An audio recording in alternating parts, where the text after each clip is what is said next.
morning! Magandang umaga po sa inyong lahat mga kamarites.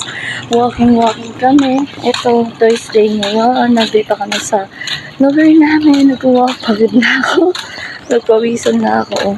Hinabol ko pa yung wallet ko. Yan. Kasi nalaglag siya. Nawala.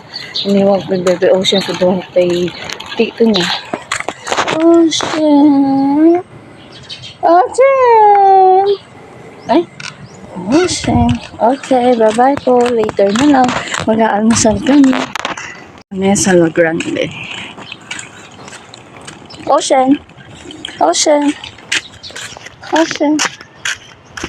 Ocean. Ocean. Ocean na bakery. Look, bibili ng pandesal.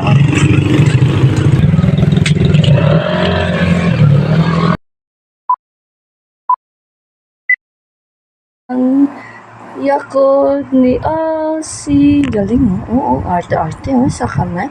Ang galing-galing. Wow, what's that? What's that? Breakfast of Aussie sopas. Aussie, no more? No more? Finish?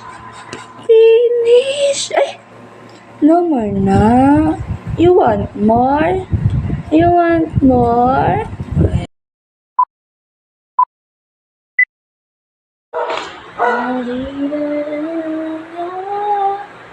Sleep na baby.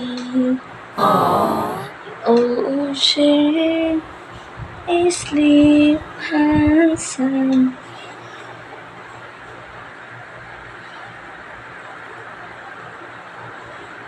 Supply, baby, ocean here. Ocean, ocean here.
No.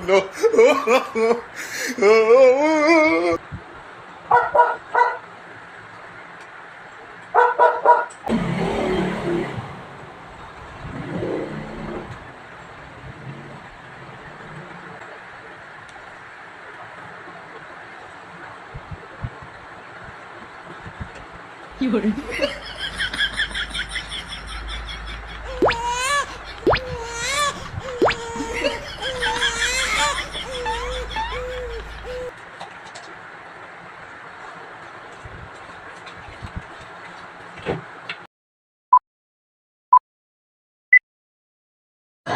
At nagising na nga ang aking baby love na si Osi.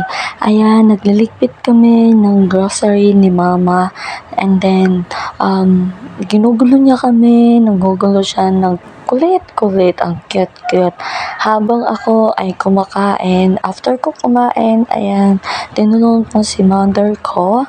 At ang baby love ko, napaka-cute niya. Kasi kahit di pa siya masyadong nakakapagsalita, naintindihan na niya ako at least.